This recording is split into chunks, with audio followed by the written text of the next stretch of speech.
Do you need to be sitting on billions or trillions of dollars in cash to excel in AI in the next 5 years? Well, I think Deepseek just taught us that the answer is less than people thought. You don't need as much cash as we once thought. I don't know if the number is right, 6 million to train that model. That's unbelievable. It's a tenth or less. Now, many people don't believe that. But again, it fits in with the costs collapsing thesis. They were collapsing anyway. DeepSeek has just stepped it up a notch. So Cathie Wood just went on Bloomberg and took some hard takes on big tech. She just called out US tech giants, saying the way AI is being developed needs a massive reset, especially after what DeepSeek just pulled off, causing a $1 trillion downfall in the stock market. This interview is absolutely insane, and trust me, you need to hear this. Let's dive in. No, I think it's competition is good for the United States. Lowering costs is great for the world.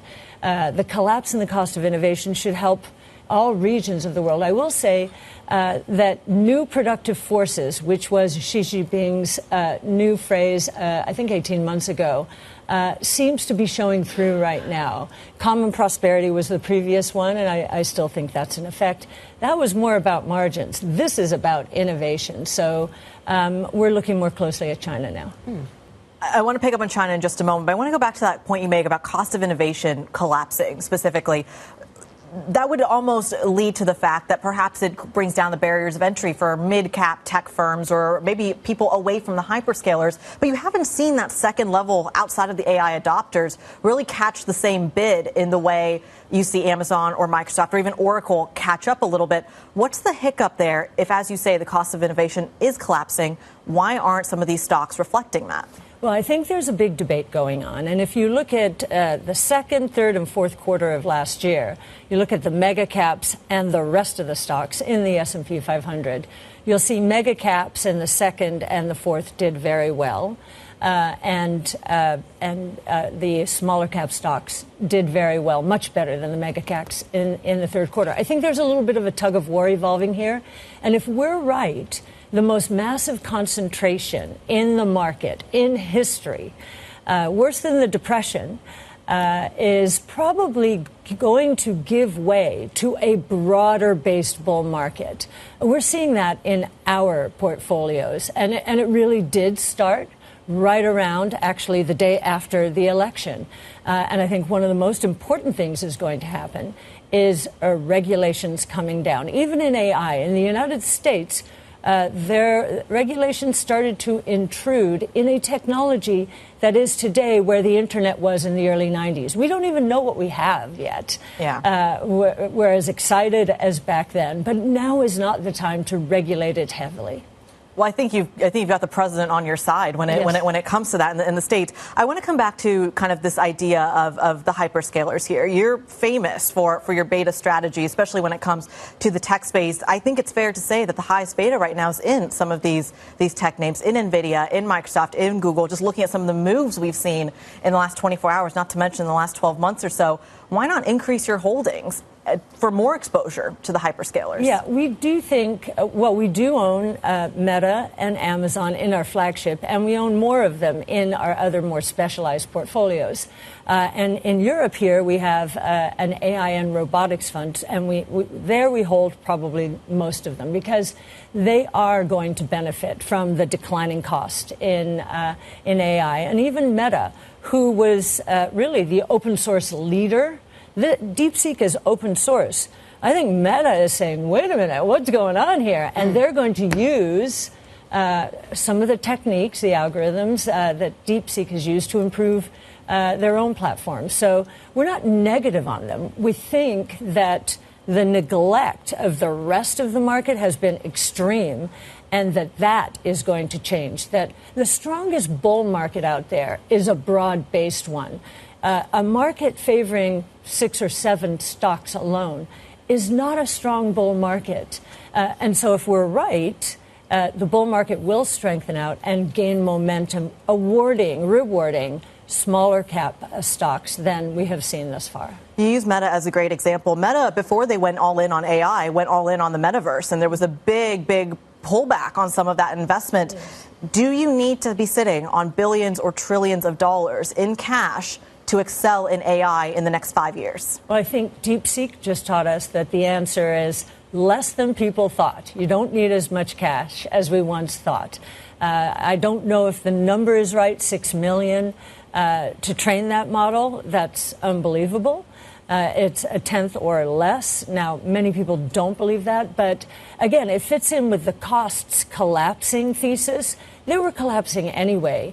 DeepSeek has just stepped it up a notch. Cathie, you mentioned earlier that you're increasingly looking at China. I'm interested in what that looks like, but also how much you think that the US tech companies are going to engage with this, or US businesses will engage with this new technology, DeepSeek, coming as it does out of China, given everything we've heard about TikTok and where your data ends up. That might raise some flags for some people. You know, it's very interesting. We've been thinking about President Trump, or many people have been thinking that, oh, wow, this is very negative for China and U.S. Relationship with China. But there is another point in history that might be repeating to some extent here. It's called Nixon in China. Nixon did not trust China. He and everybody trusted Nixon because he did not trust China, and they knew he wouldn't lead us astray. I think the same thing is happening here with President Trump. And from a technology point of view, I think he likes the competition. And he actually did say, I believe yesterday, that, you know, this just shows that even in the U.S., regulations, especially that executive order on AI, which he rescinded, probably has held us back. And now, let's go. Cathie, you talked a moment ago about the Great Depression and the concentration we saw going into the Great Depression and the number of single stocks. Do you think we get a smooth transition from that concentration to the broadening out of the market? That's not what the Great Depression taught us. It taught us that you get a collapse, and US consumer confidence and so many other things seem to be hinged on this stock market performance. Mm-hmm. Is it a smooth ride from concentration to diversification? How big a gap could there potentially be between one and the other? Yes, if you look back at the Depression, I'm not going to get all of these numbers right. What you'll see is the massive concentration took place until 1932. Yeah. At which point the market started broadening out. And small or mid-cap stocks back then way outperformed large-cap stocks. And it makes sense. They had been absolutely destroyed during the Depression, which was binary. Is this company going to survive or not? With output down 30%, GDP down 30%. It is surprising to me that we got to an even greater point of concentration than the Great Depression. It tells you that in an underlying sense, there was a lot of fear in the market, and that investors were piling into cash-rich companies that, oh, by the way, had, a leg up perhaps in this new thing called AI. Now I think it's just going to broaden out. Maybe Nvidia, there are some questions about its exalted position in the training chip market. We think inference is going to become more important with these new reasoning models, and that is a more competitive part of the market. But we think that what's happening here is the collapse in the cost of innovation. DeepSeek is adding to it. It has been happening, though. AI training costs have been dropping, led by Nvidia, 75% per year. And AI inference costs have been dropping 85 to 90% per year. DeepSeek is just putting those very rapid declines into a bit of overdrive here. So I wonder if you see Nvidia falling much further. Is this an attractive price to be buying it, do you think? Well, we